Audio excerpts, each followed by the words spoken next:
Hello everyone, welcome to my channel. In this video, I will talk about an absolutely stunning flowering plant called Shasta daisy. These are classic flowers and very popular in the gardens. Shasta daisies are hybrids. They are a cross between oxy daisies and other daisy varieties.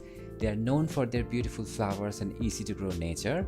Nothing makes your garden more beautiful than these blooms. They are very easy to manage and they are very long lasting, which also makes them perfect for cut flowers. They are mainly grown as perennials in their native climate areas, but you can also grow them as annuals depending on your location. These plants have a very compact size. They can grow from a few inches to around 3 to 4 feet tall. They have quite thin green foliage and the flowers come in long stems. They're extremely easy to manage both in containers and in the ground, and they're great plants for attracting a lot of bees and butterflies in the garden, which makes them an iconic plant for a cottage garden style. You can grow Shasta daisies in full sun or partial shade. They will do great in both conditions, but give them at least 6 hours of direct sunlight if you want lots of flowers in your plants. But if the weather gets too hot, then you can give them a little bit of afternoon shade so the flowers can last longer. In cooler climates, they will bloom from spring till fall, but if you live in a hot tropical climate, then you can grow them in the winters. They can be grown from seed or you can plant them from root balls. There are many hybrid varieties available in the nurseries that you can collect.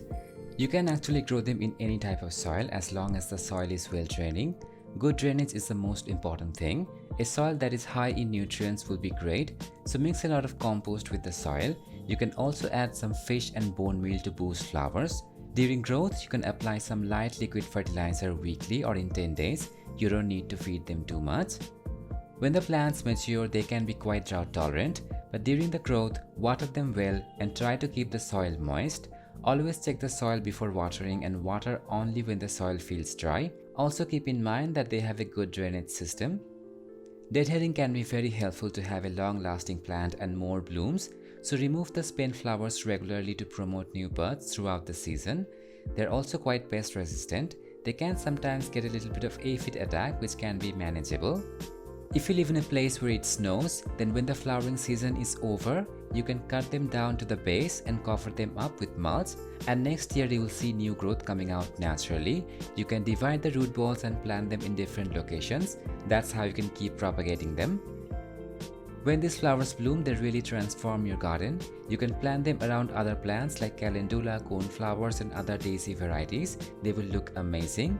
These are simple plants that hardly requires any maintenance and you will get a lot of flowers. So definitely add them to your garden. They will never disappoint you. If you enjoyed this video, don't forget to like and subscribe. I will see you next time.